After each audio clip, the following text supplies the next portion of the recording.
મિત્રો હેડલાઇન્સ ગુજરાતમાં આપ સૌનું સ્વાગત છે।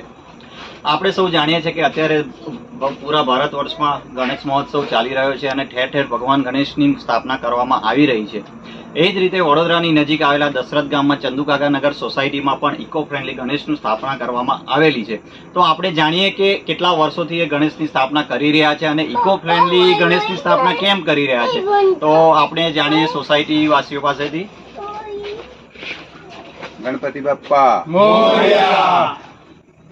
હવે છેલ્લા 20 વર્ષથી અમે આ ચંદુકાકા નગરમાં ગણપતિ બાપાને આમંત્રણ આપીએ છીએ, એમની સ્થાપના કરીએ છીએ। ઇકો ફ્રેન્ડલી પર્યાવરણને ધ્યાનમાં રાખીને ઇકો ફ્રેન્ડલી ગણપતિ લાવીએ છીએ અને એ જ રીતે પર્યાવરણનું ધ્યાન રાખીને અહીંયા અમારા ચંદુકાકા નગર સોસાયટીના કોમન પ્લોટની અંદર જ એનું વિસર્જન કરીએ છીએ। સાથે સાથે અમારા યુવક મિત્રો રાત દિવસ ગણપતિ બાપા આવે ત્યાંથી લગીને વિદાય આપીએ ત્યાં સુધી અડીખમ રહીને મહેનત કરે છે।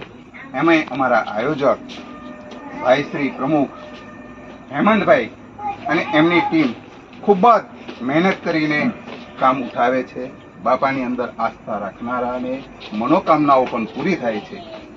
તો હું અમારા આયોજકને 2 શબ્દો કહેવા માટે વિનંતી કરું।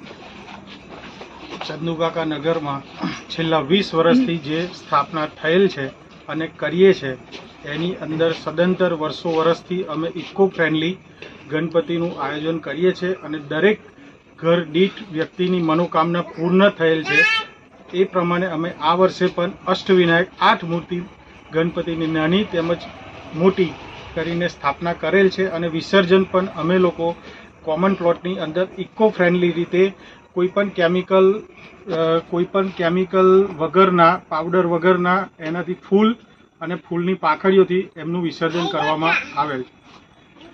તો ધાર્મિક આસ્થાની સાથે સાથે પર્યાવરણની પણ કાળજી રહી રહ્યા છે ચંદુકાકાનગર સોસાયટી વાસીઓ।